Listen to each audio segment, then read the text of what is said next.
e libertou-se de Maya, a ilusão da vida física. Pergunta: mas a lei de Moisés, em que era lícita a desforra de dente por dente e olho por olho, porventura também não significa um princípio ou regra kármica? Ramatiz: a lei mosaísta e vingativa de olho por olho e dente por dente era apenas a regra humana modelada para se conter um povo, cujo temperamento e entendimento espiritual ainda eram rudimentares, e nada mais concebiam do que o mesmo pagamento para igual delito. Os pagãos costumavam devotar os seus desejos cruéis, atirando os filhos tenros nas fornalhas ardentes de Moloch, sob a mesma ilusão de que Deus se rejubilava com o sangue humano, assim como hoje os fiéis solicitam favores divinos, através do incenso, das flores e das velas na liturgia moderna, muitas vezes rogando ao Senhor que extermine os seus inimigos nas lutas fratricidas.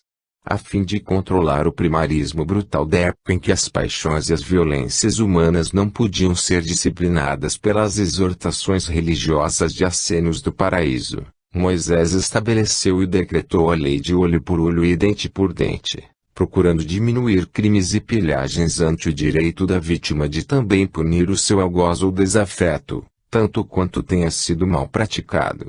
Mas entre o princípio e o direito de o homem ser o próprio justiceiro dos prejuízos sofridos, capaz de exorbitar dessa concessão e punir um delito menor com outro crime mais cruel, justifica-se a lei do karma, implacável, justa e impessoal, que além de indenizar a vítima corrige e redime o criminoso. Sob a lei pessoal de olho por olho e dente por dente, o homem agraciado pelo direito de punir pode abusar da desforra, ultrapassando sadicamente o montante do débito da cobrança. Mas sob a lei do karma, em sua função técnica e impessoal, a liquidação da dívida pregressa ainda proporciona investimentos benfeitores para o futuro do próprio culpado. Pergunta: mas, em essência, o que se deve entender por lei do karma? Ramatiz: a palavra karma é originária do sânscrito, antigo idioma hindu consagrado nos templos iniciáticos. Ela procede da raiz kar, fazer ou agir, e do sufixo man, efeito e ação.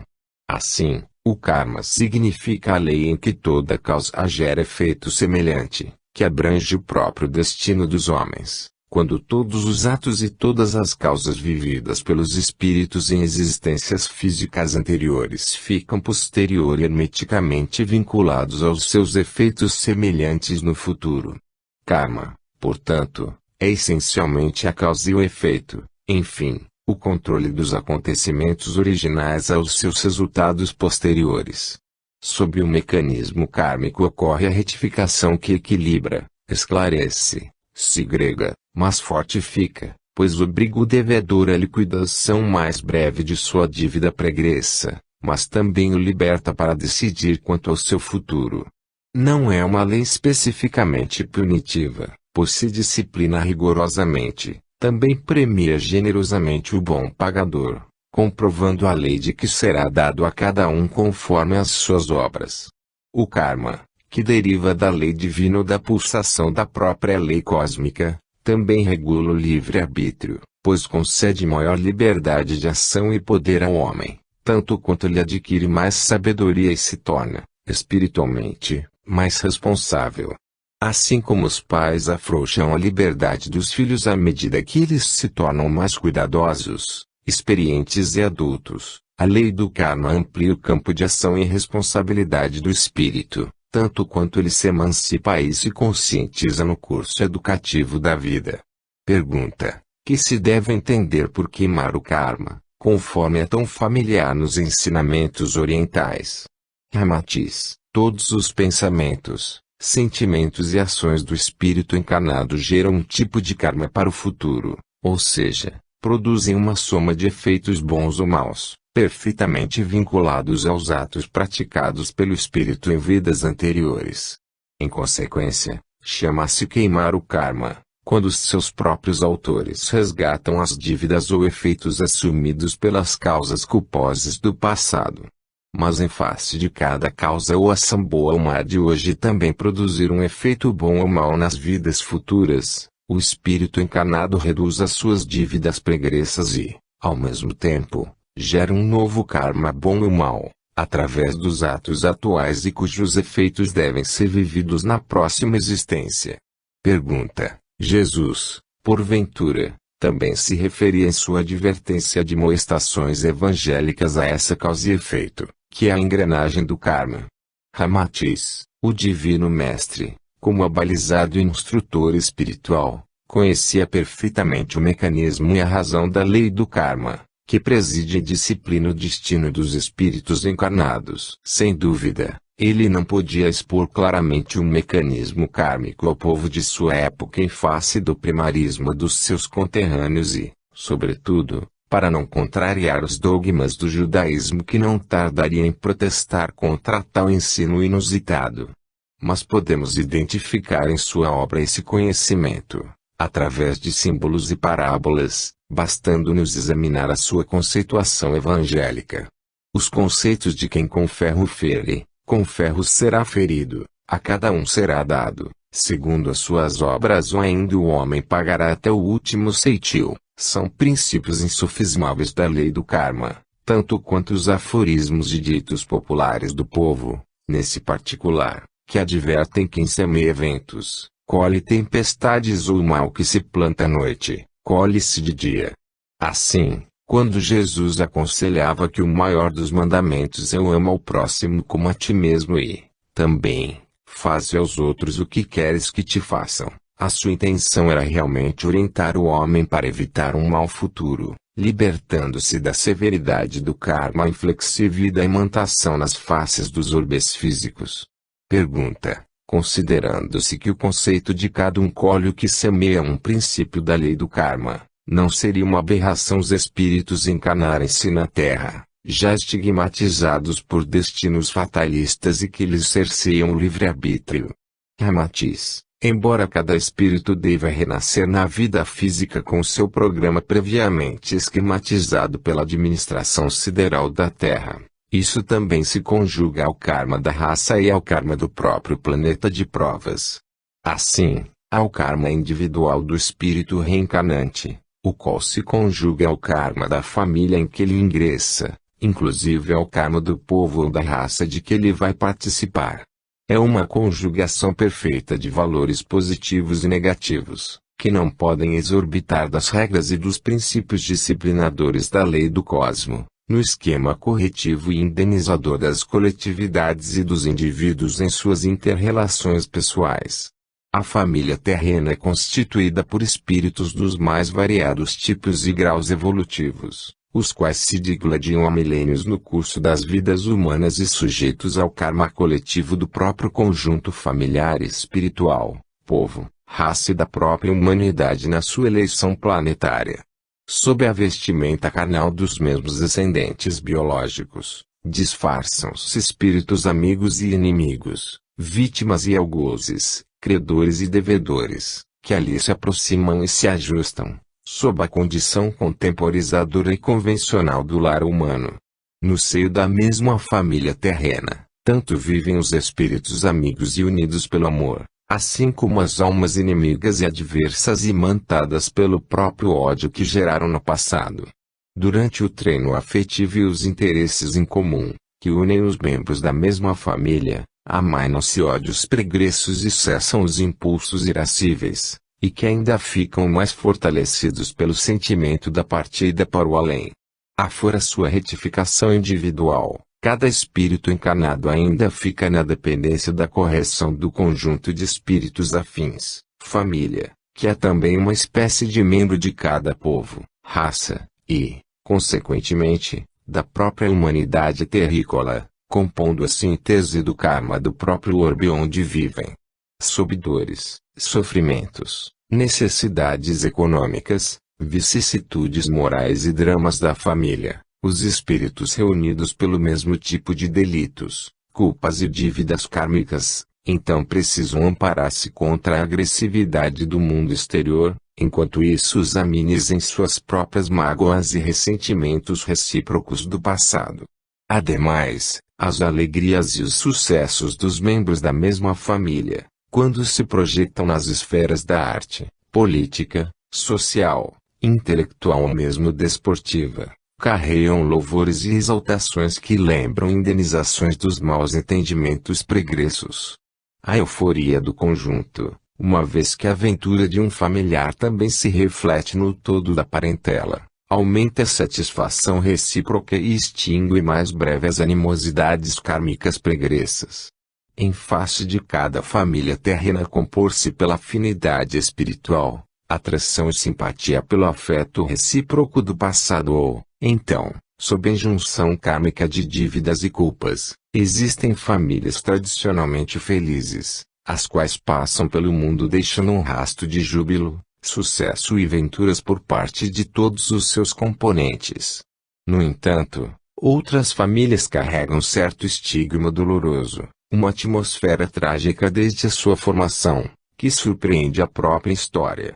Há famílias totalmente agressivas, egocêntricas, degeneradas, inescrupulosas, vingativas, perversas, trágicas ou desventuradas, cujos membros e descendentes findam suas vidas sob o mesmo tipo de karma, que os estigmatizam em consequência de vidas anteriores.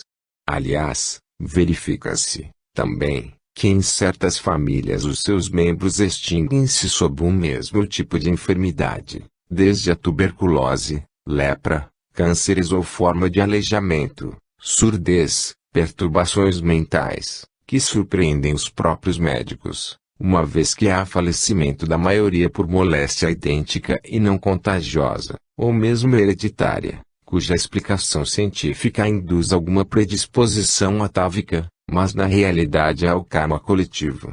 Em verdade, a lei kármica reúne sob a mesma vestimenta carnal e influenciados pelos mesmos descendentes biológicos, espíritos afins, por força de culpas, deslizes, dívidas e mazelas semelhantes, compondo estigmas trágicos sob a dependência da mesma indenização espiritual pretérita. Pergunta: poderias exemplificar-nos quanto à natureza das culpas ou pecados de vidas anteriores, que agrupam espíritos afins às provas semelhantes na mesma família?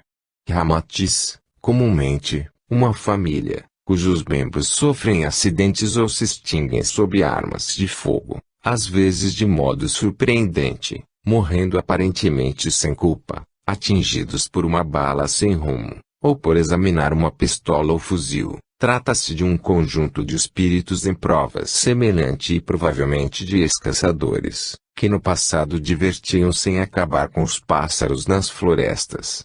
Há o karma de vários componentes de um agrupamento familiar, e que coincidem de morrer de câncer.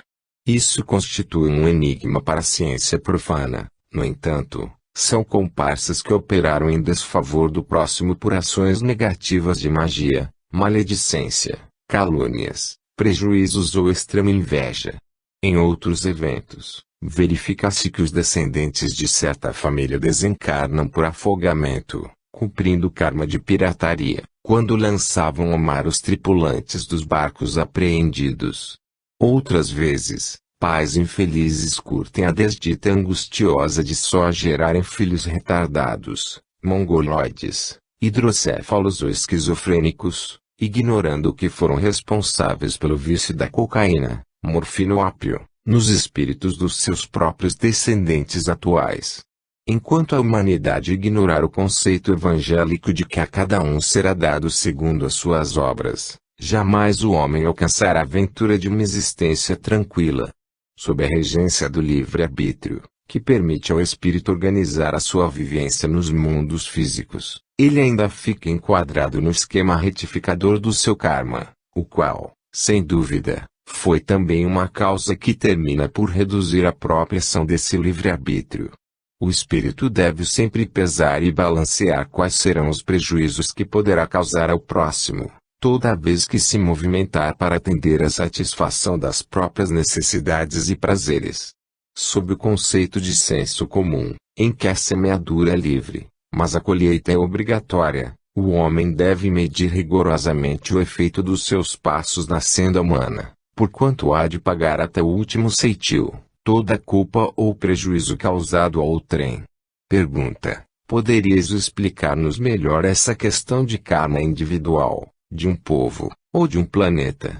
Ramatiz, repetimos, há o karma do indivíduo e, depois, o karma da família, que se constitui na somado ativo e passivo de todos os espíritos ali congregados para compor o grupo doméstico. Igualmente, há o karma de uma cidade, e compreende o karma dos membros de todas as famílias ali residentes. A soma do karma das cidades, então, é a do país, e a soma do karma de todos os países é o resultante do continente, até que a soma do karma de todos os continentes é a do próprio orbe. Considerando-se os vários tipos de planetas do sistema solar e as suas funções, como orbes educativos primários, ginasiais, secundários ou acadêmicos, a Terra é um mundo de karma bem mais rude do que Marte, o qual é um grau sideral superior. Daí o motivo por que a base fundamental do tipo de karma de cada espírito reside, especificamente, nas condições mesológicas do próprio planeta onde é chamado a residir ou renascer. Só pelo fato de qualquer espírito reencarnar-se na Terra, ele já fica condicionado a um karma mais doloroso, por ser um orbe de natureza hostil e primária, portanto, mais desventurado do que outro espírito que renasce em Marte, planeta que é o mais sublimado do que o mundo terreno. Pergunta: a fim de apreciarmos melhor os valores kármicos escalonados em cada planeta, porque a Terra é considerada um planeta mais inóspito e karmicamente inferior. Ramatiz: a Terra é uma escola de educação espiritual ainda da série primária, portanto, um planeta de karma, sobretudo, corretivo, ou seja, de finalidade purificadora. É um orbe de natureza física instável, sujeito às inundações, tufões, secas, frio e calor extremos. Suas florestas são povoadas de insetos, répteis de toda sorte, de animais perigosos e selvagens, enquanto todo o meio ainda é poluído de germes patogênicos nas imensas regiões pantanosas, ou de depósitos de detritos humanos, provocando o envenenamento químico do próprio ar na evasão de gases nauseabundos. Em consequência, geram-se epidemias mortais ou de efeitos deformantes, com a proliferação de vírus e ultravírus, além dos intempestivos acidentes geográficos, que não permitem uma vivência de absoluta tranquilidade. Na sua composição primária, e para efeito de polimento espiritual, os vulcões são verdadeiras válvulas de pressão da massa ígnea interna, e geram tragédias lamentáveis entre os povos, cujos espíritos muito endividados situam-se justamente nas áreas vulcânicas onde instabilidade geológica. Os polos, atualmente sem serventia para uma produção nutritiva, serão no futuro uma espécie de reservatório, em que o gelo conserva as terras nutritivas para serem expostas ao sol no próximo milênio, após a verticalização profética da Terra. Assim como as escolas primárias do mundo são destinadas aos alunos incipientes, analfabetos e rudes, o planeta Terra é o lar físico de espíritos primários, defeituosos e rebeldes, cujo conteúdo psíquico ainda é bruto como o diamante extraído do solo, principia a ser desbastado para a louvável escultura do futuro brilhante espiritual. O alto seria bastante incoerente, caso povoasse a Terra, que é um curso primário espiritual, com entidades de alto gabarito e de melhor frequência sideral. Assim como ali chama-se a madeira do tampo da mesa rústica, o ácido limpa a vidraça gordurosa ou o calor apura o ferro até condição louvável de aço mais resistente. Um planeta como a Terra serve para desbastar as arestas grosseiras dos espíritos aí encarnados e prepará-los para outras vivências mais sublimes. Pergunta: e quais são as características fundamentais que indicam os tipos espirituais para habitar planetas primários semelhantes à Terra?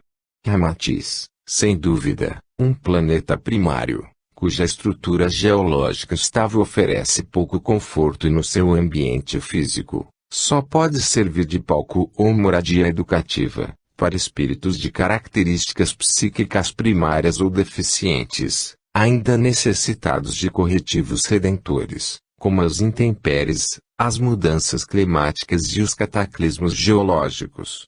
Os alunos ignorantes, rebeldes, instintivos, daninhos e briguentos, que frequentam as escolas primárias de alfabetização do mundo, são naturalmente desordeiros e irresponsáveis, pois destroem sanitários, entupem tinteiros, quebram torneiras, sujam assoalhos, aniquilam jardins, desmontam janelas, riscam portas e carteiras, retalham bancos, rasgam livros, furtam dos companheiros, escrevem obscenidades nas paredes, zombam dos professores, gazeiam as aulas, vivem aos pontapés e socos, mal-criados e desbocados para com os próprios colegas.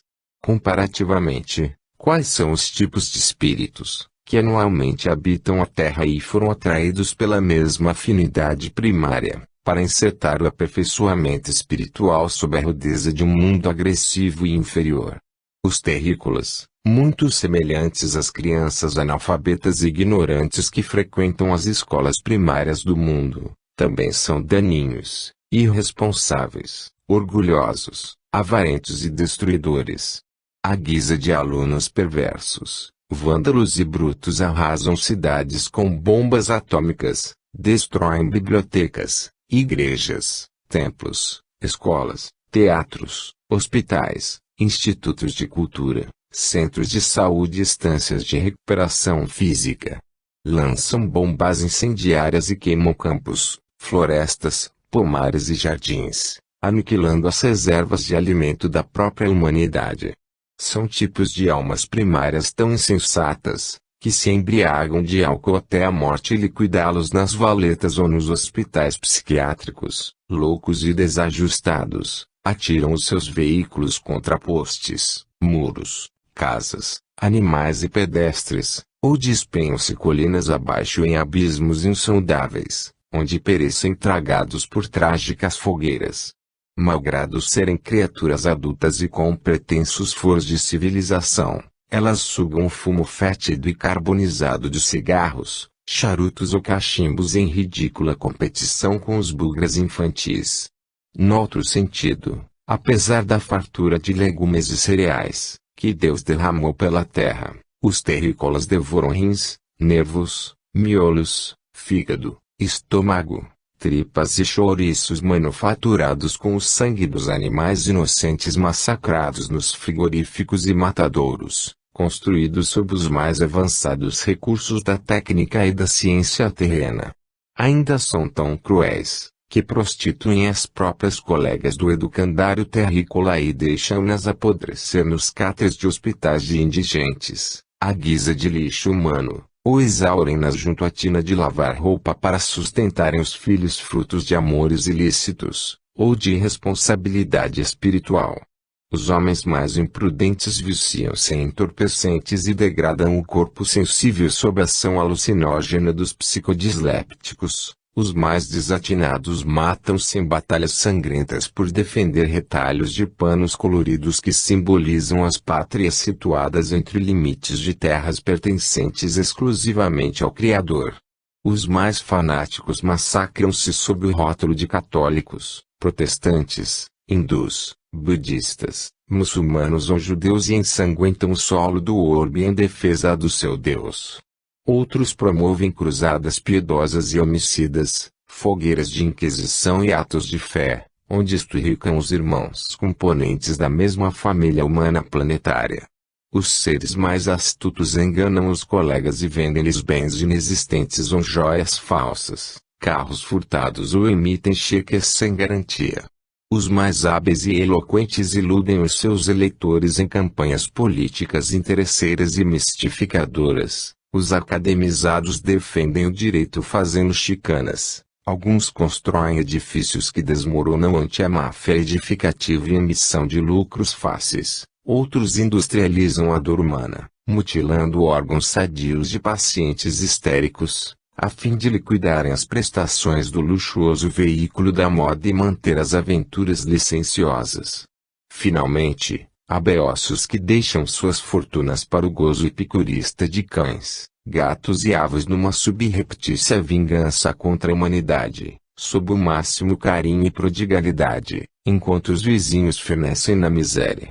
Os mais duros de coração ainda são capazes de vestir trajes caríssimos, completamente indiferentes aos maltrapilhos sem sorte, mas deslumbrados pelas pedrarias e penduricalhos caríssimos sobre o corpo perecível, e não poucas vezes jaminados pelo karma cancerígeno. Os mais severos, à guisa de censores gratuitos, reclamam contra a alta do preço do leite, pão e dos cereais, mas silenciam diante do aumento do uísque, da cachaça e do cigarro, que lhes satisfazem o vício escravizante. E a terra, em serviço educativo às almas entorpecidas, irresponsáveis e ambiciosas, ainda atinge-se de sangue nos matadouros das batalhas fratricidas, onde seus alunos matam-se entre si, somente pela diferença de doutrinas políticas, diversidade de cor, da vestimenta carnal, e porque uns são brancos ou pretos, outros amarelos ou vermelhos, alguns por manter o imperialismo econômico, outros pelo espírito de anarquia às instituições disciplinadoras do mundo. Pergunta: mas o avanço científico e o progresso técnico do mundo não poderiam transformar a Terra num planeta mais confortável e ameno, proporcionando aos homens uma vivência agradável e equilibrada? Ramatiz: assim como o homem canceroso não recupera a saúde, só em mudar da choupana miserável para hospital especializado, nem o inquilino se torna mais inteligente ou sensato, trocando de apartamento. Os espíritos dos terrícolas não se convertem em criaturas pacíficas e benfeitoras, unicamente pelo fato de a ciência e técnica transformarem o seu urbe num mundo confortável e agradável. Da mesma forma, o requinte técnico, a modernização e o luxo aplicado na escola primária não extinguem a estultícia, ignorância, rebeldia e maldade dos alunos ignorantes. Os alunos incultos, instintivos, daninhos e irresponsáveis continuariam a rasgar o veludo chifão das poltronas modernas estofadas, romper as canetas tinteiros sofisticadas, rasgar os livros de papel acetinado, borrar as paredes plásticas decoradas caprichosamente, quebrar os sanitários de porcelana colorida, arruinar as torneiras cromadas e sujar os uniformes limpíssimos, tudo isso no seio da mesma algazarra bulhenta, indisciplina e cinismo contra os professores selecionados da melhor safra de educadores modernos. O mesmo fenômeno ocorre no vosso urbe, pois, malgrado o triunfo da técnica e da ciência, que iluminam fericamente as cidades modernas, descobriram o radar, criaram o computador e mantêm o controle remoto dos jatos supersônicos e da descida na Lua. Os terrícolas continuam na mesma ignorância, impiedade, belicosidade e índole fratricida que herdaram da Idade da Pedra. Embora o homem tenha pousado na Lua, ainda não conseguiu penetrar 1 centímetro dentro de si mesmo, malgrado o triunfo de circundar o seu orbe com satélites artificiais, ainda não domina, evangelicamente, os passos em redor do seu próprio lar.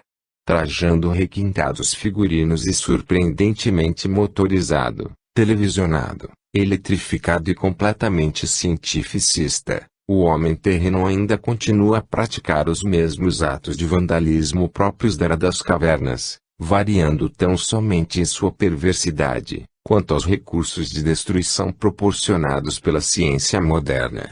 Antigamente habitava grutas de pedras, hoje, civilizado, prefere os estreitos canudos de cimento conhecidos por arranha-céus. Antes, liquidava os adversários com porretes e pedras. Atualmente, mata de modo elegante com artísticas pistolas eletrônicas. Na época do sílex ele arrastava a companheira do vizinho pelos cabelos, através dos campos, a fim de satisfazer os instintos animais. Agora, pratica o mesmo ato traiçoeiro e ignóbil, mas o faz de maneira louvável, conduzindo a vizinha num galacheu corcel, para os lugares convenientes.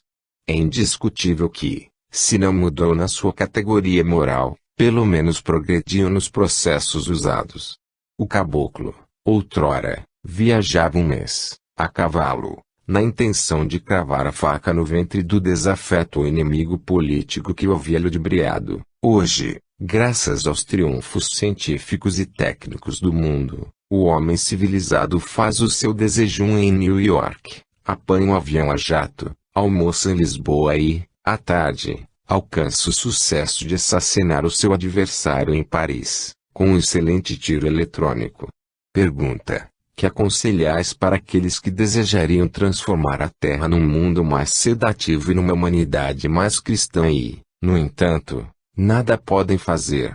Ramatiz: quando o aluno diligente, estudioso e responsável verifica que em nada pode contribuir para modificar a escola primária e elevar a conduta dos seus colegas, só lhe resta uma decisão: devotar-se, paciente e integralmente ao estudo libertador e promover-se o mais cedo e, eficientemente, possível nos seus exames, a fim de se desligar da escola tão rude e tão eletiva apenas aos alunos daninhos, irresponsáveis e rebeldes. O mesmo cabe ao espírito encarnado na Terra, cumprir disciplinada e devotadamente as lições para sua mais breve libertação do jugo desconfortável da matéria, atendendo ao convite do Cristo, que assim adverte: a cada um será dado segundo as suas obras, mas acrescenta: quem quiser alcançar o reino dos céus, apanhe sua cruz e siga-me.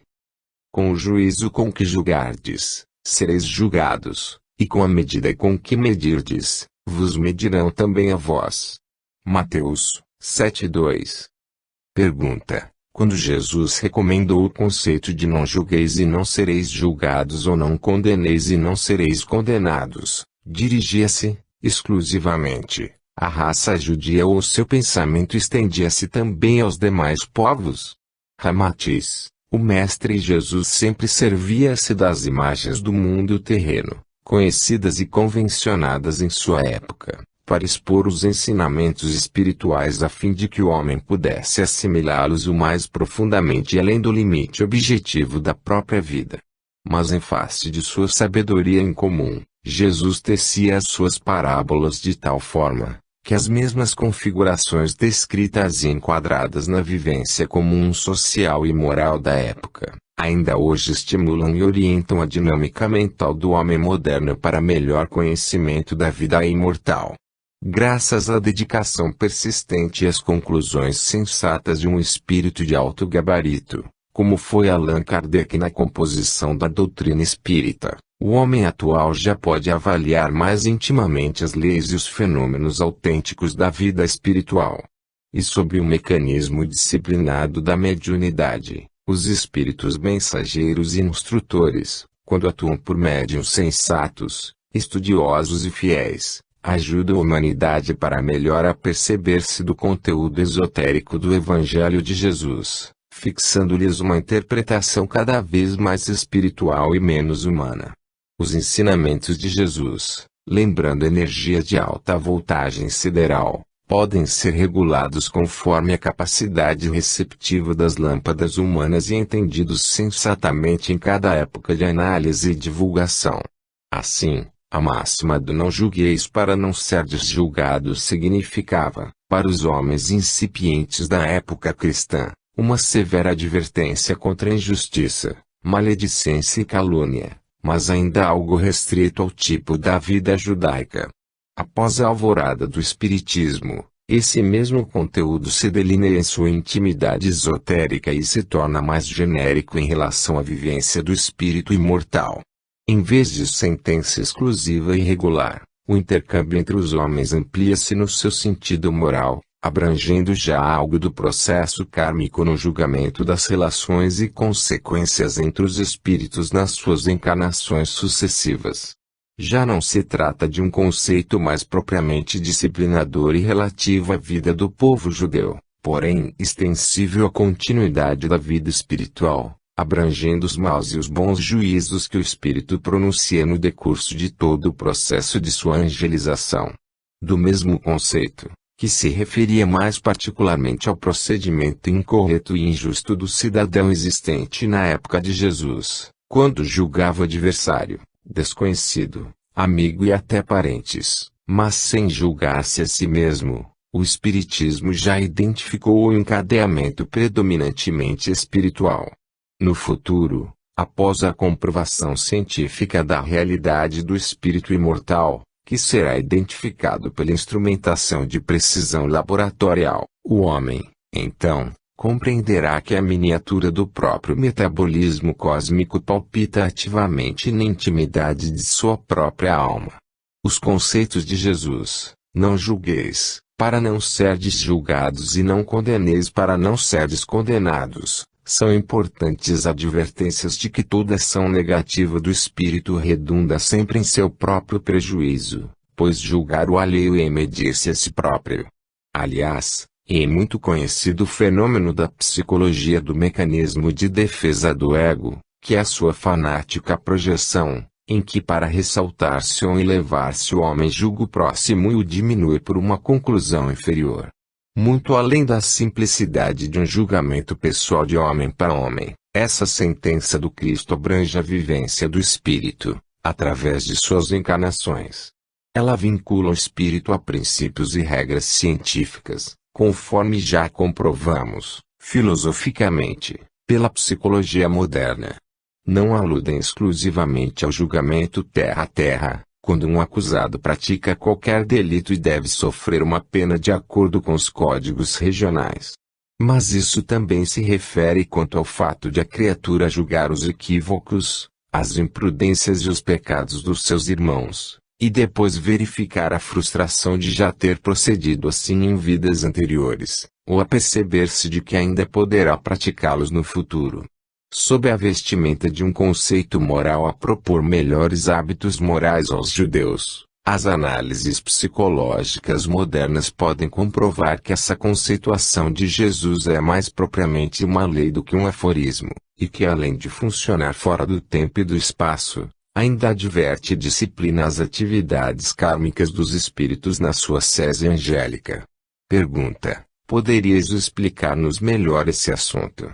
Ramatiz: em verdade, esse temário evangélico do Mestre Jesus refere-se, principalmente, à essência da vida espiritual do homem, pois abrange as causas e os efeitos fundamentais de suas vidas sucessivas sob o processo implacável e justo da lei do karma.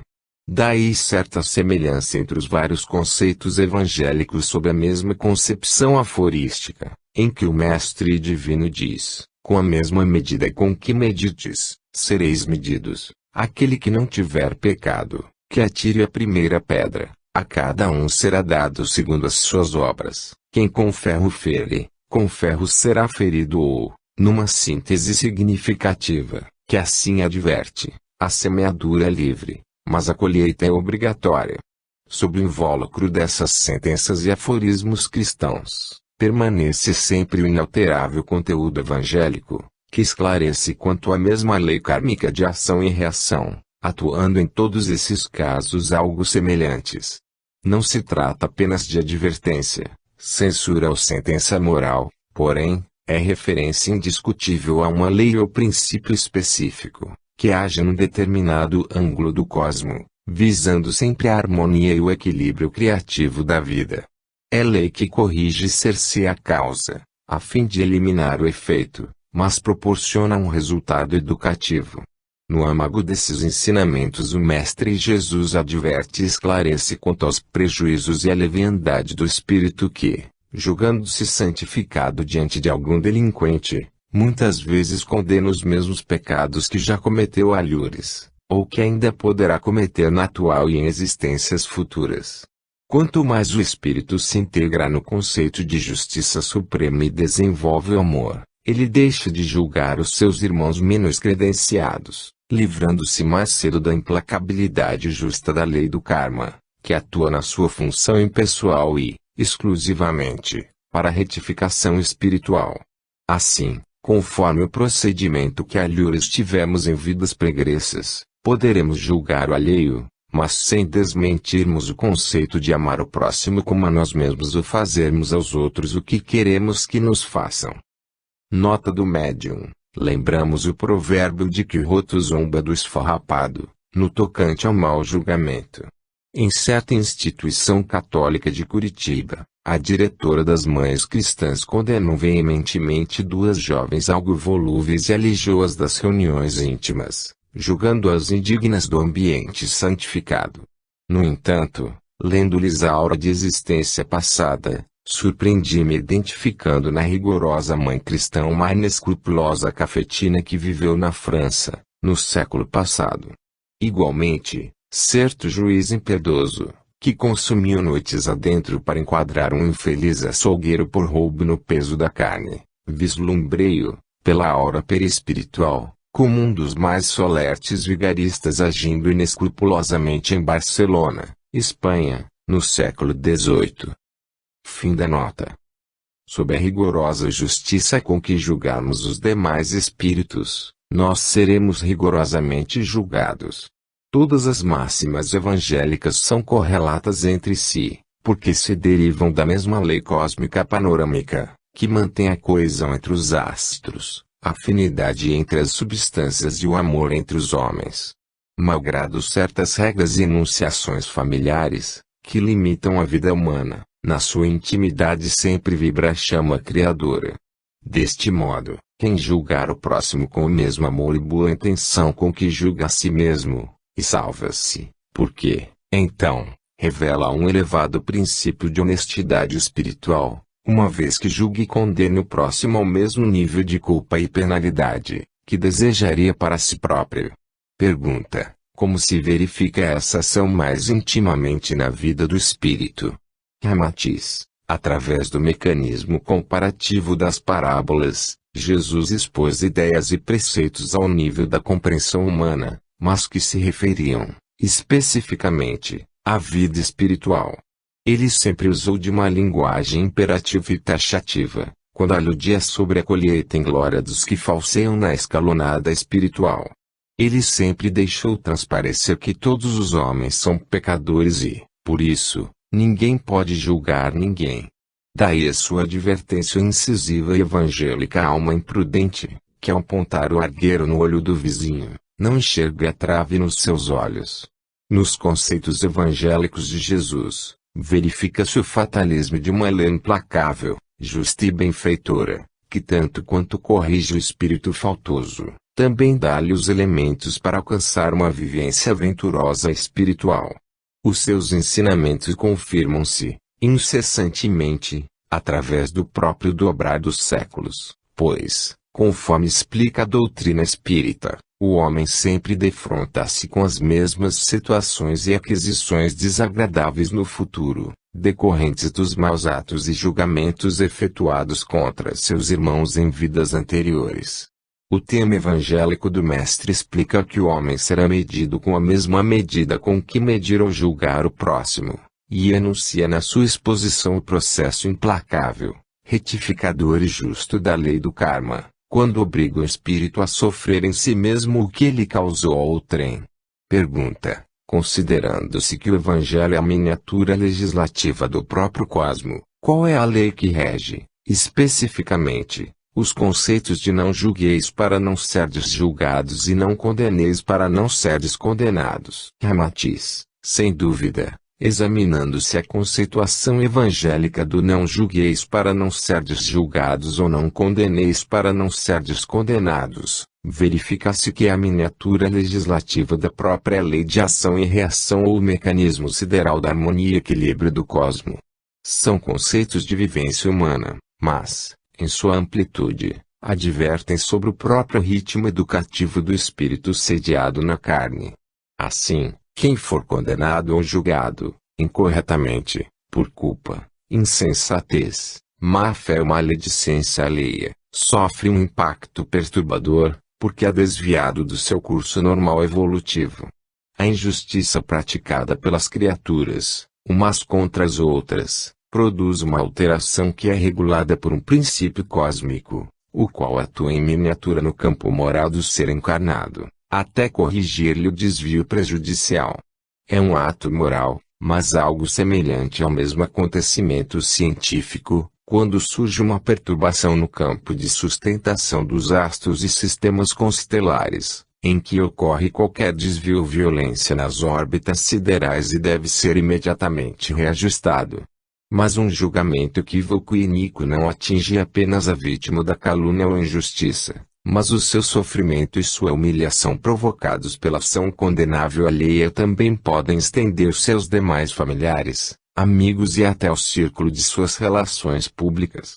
É algo semelhante ao que acontece com um astro desviado do seu curso ou ritmo cósmico, acontecimento perturbador que termina causando prejuízos aos seus satélites, que se ligam a ele pelo mesmo mecanismo astronômico em síntese. Este conceito é explicado cientificamente pela física. A cada ação corresponde uma reação de igual intensidade e sentido contrário. Pela psicologia, através do mecanismo de projeção, estamos julgando no outro ser nossas próprias imperfeições.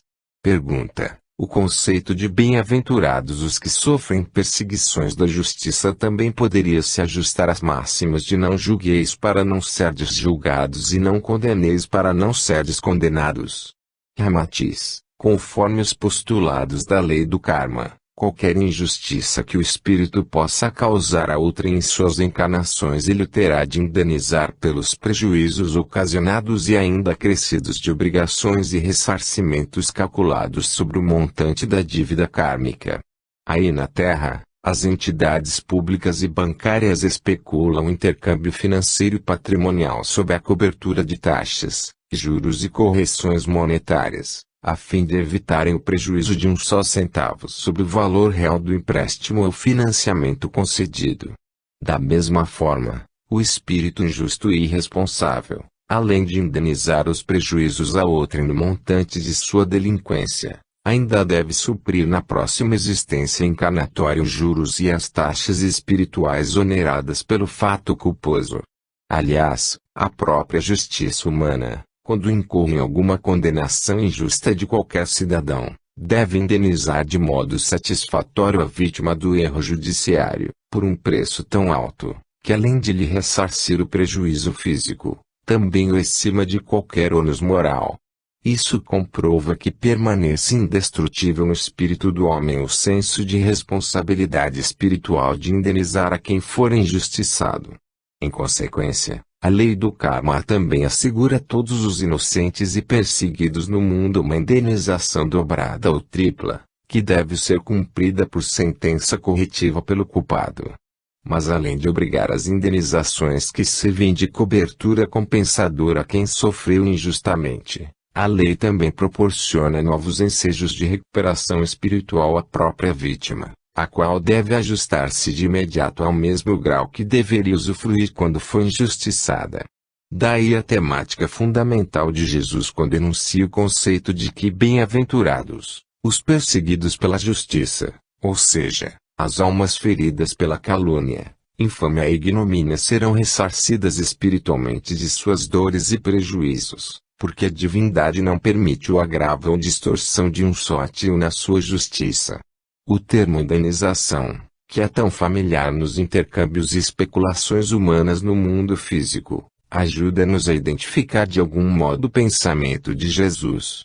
Quando ele afirma que os inocentes e perseguidos pela injustiça serão realmente indenizados pelos maus julgadores e injustos de todas as épocas, elucida-nos que, sob a justiça divina, eles alcançarão mais cedo a aventura espiritual, em face da própria injustiça sofrida, desde que não partam também para o ódio e a vingança.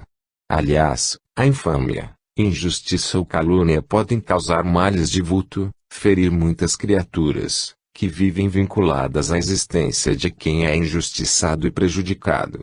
O homem caluniado, que num instante de desespero se suicida por força de sua falência moral, embora injusta, pode comprometer a existência carnal de outras pessoas, causando-lhes prejuízos intensos e imprevistos pela sua fuga à competição humana. Aqui, o fracassado suicida deixa a esposa e os filhos onerados por dívidas insolúveis e falta de recursos educativos. Ali, interrompe a sua tarefa profissional, prematuramente, sem deixar substituto adequado e produtivo. Acolá, tronca e cerceia um plano encarnatório, que aceitou no além antes de se encarnar, o qual se finda antes do prazo, aniquilando esforços exaustivos de técnicos e mentores da espiritualidade. A morte súbita do injustiçado, tanto quanto seja a sua capacidade, o seu compromisso e influências no mundo, agrava ainda mais a culpa e intensifica o montante de indenização da futura retificação kármica para os responsáveis e autores da injustiça e calúnia da vítima inocente. A morte prematura do injustiçado é sempre um impacto negativo, para o futuro, e de tremenda responsabilidade para os culpados de tal acontecimento. Em consequência, o mau julgador, que calunia e condena, não o será tão somente pelo pecado exclusivo do seu ato de injustiça, mas, conforme diz o Cristo Jesus, há de ser medido com a mesma medida com que medir o próximo ou, ainda, pagar até o último ceitil. Ele sofrerá um corretivo tão grave e vultoso, por parte da lei kármica, tanto quanto seja a vultosidade de todos os prejuízos causados pela sua injustiça, direta ou indiretamente, a todas as vítimas enlaçados naquela mesma vida. Pergunta: mas que fazermos, quando ainda predomina em nosso espírito essa insensata maneira de julgarmos ou medirmos o próximo, em face de nossa medíocre noção de justiça? Quantas vezes ficamos aflitos e arrependemos-nos, sinceramente, dos males que causamos involuntária ou voluntariamente ao próximo? Quantos de nós daríamos alguns anos de vida para desfazermos um ato censurável, que foi praticado num momento de incúria ou insânia espiritual? Ramatiz, não esqueçamos que a essência esotérica do pensamento de Jesus, enunciada no Evangelho, é sempre o fiel reflexo das próprias leis que coordenam e orientam a vida do espírito imortal na organização de sua consciência individual. O Divino Mestre jamais condena o pecador, porém, adverte, insistentemente, quanto ao prejuízo que causa o pecado. Através do Evangelho, ele ilumina o caminho dos homens e aponta-lhes os escolhos dos vícios aniquilantes, os abismos das paixões perigosas e as ilusões do poder e das gloriolas humanas, que prejudicam a verdadeira vida do espírito imortal. Ensina a prudência humana para amainar os desejos indisciplinados e a sensatez para o espírito encarnado manter-se no rumo certo do norte espiritual. Recomenda ao homem viver no cenário do mundo material sem ferir ou dificultar a vivência dos demais companheiros em provas. Adverte quanto à ambição humana desmedida na posse dos tesouros que as traças roem e a ferrugem come, sobre o perigo do orgulho que explode e depois lança a alma no inferno fluídico dos charcos purificadores do astral inferior. Lembra quanto à perversidade, que depois fere tragicamente o próprio autor cruel, na lei implacável do choque de retorno, onde cada um há de sofrer segundo as suas obras. O Evangelho não é julgamento ou condenação dos espíritos ainda incipientes, e que se turbam na escalonada espiritual evolutiva nos mundos de formas, mas é apenas um código moral de vida superior, algo semelhante a um manual cívico disciplinando a conduta do futuro cidadão sideral, sob a miniatura esquemática das próprias leis do universo. Não é de sua função exclusiva disciplinar homens para viver felizes na vida humana transitória, porém, um tratado sublime catalisador de conscientização para o mais breve ingresso do espírito ao banquete angélico e eterno do reino de Deus. Jesus, psicólogo sideral, coordenador de todos os demais instrutores espirituais que o antecederam nos evos findos, jamais cometeria o equívoco de exigir que um espírito ainda no alvorecer de sua consciência devesse agir sob o mesmo senso de justiça de um iniciado. Seria absurdo o jardineiro exigir do singelo botão vegetal em formação a mesma composição de beleza e perfume, que só pode oferecer a rosa na plenitude de sua fragrância odorante, e na sua atraente configuração floral. O homem maduro pode pecar pela injustiça, mas arrepende-se sinceramente desse ato indigno e sempre procura reparar a sua ignomínia.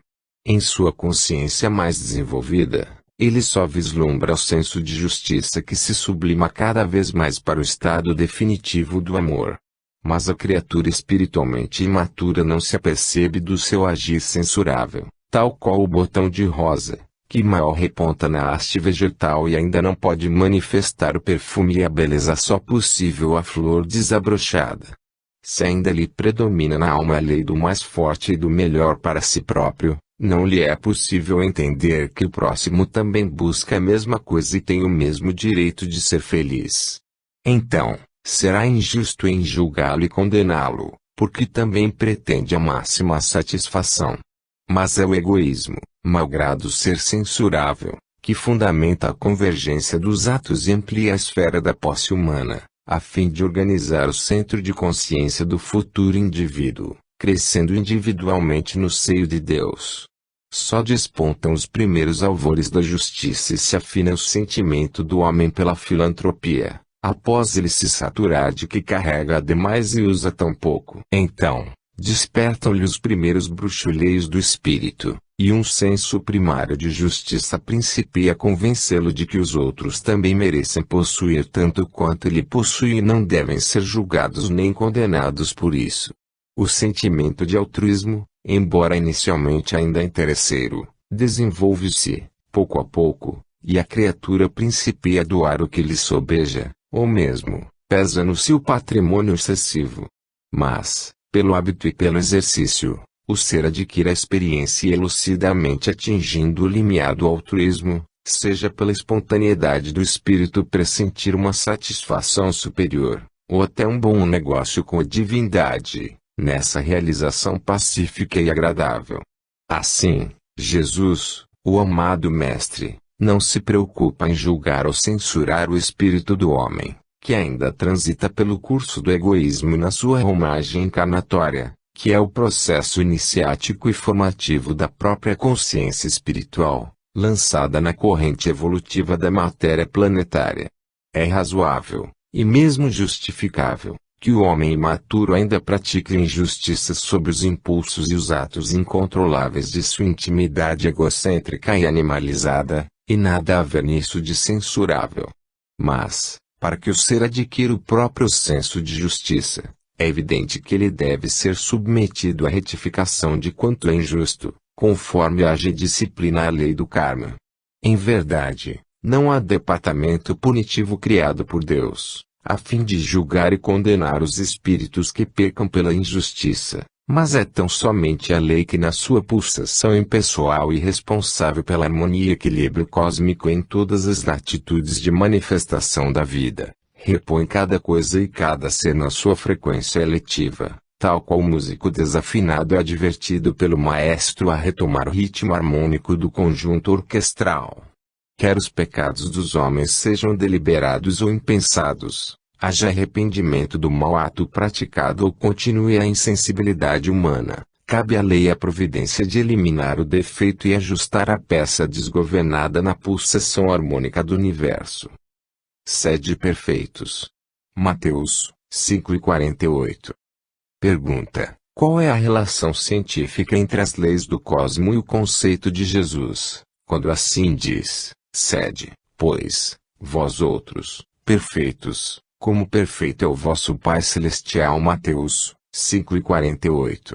Ramatiz: sob tal conceito, Jesus convoca o homem terrícola para desenvolver e adquirir, conscientemente, as qualidades que são permanentes em Deus. Sem dúvida, para o homem ser perfeito, ele precisa conhecer e aceitar as leis do universo, as quais dirigem e disciplinam todas as coisas e todos os seres em aperfeiçoamento. O espírito encarnado na matéria, para alcançar a perfeição, precisa ajustar-se espontaneamente aos princípios universais, os quais derivam da lei única e do comando criador de Deus. De outro modo, o ser humano e as coisas da vida continuariam fora de ritmo evolutivo ascensional, pois, isolados da fonte criadora divina, perderiam o rumo como navios sem bússola, perdendo precioso tempo em prejudicial deriva. Sob o amparo e a compreensão dessas leis evolutivas, o homem alcança mais breve o curso definitivo e prazenteiro da vida eterna. Assim como um corpo sádio deve funcionar absolutamente integrado às leis de fisiologia e anatomia, o espírito perfeito reflete em si o ritmo harmonioso das leis que equilibram o próprio cosmo.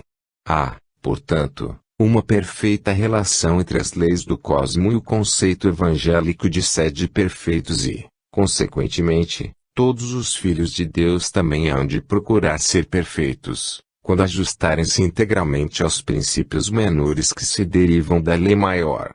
A concepção moral de perfeição é uma decorrência natural da dinâmica aperfeiçoadora da lei divina, ou seja, da parte ao todo. Pergunta: qual é a concepção de perfectibilidade do homem?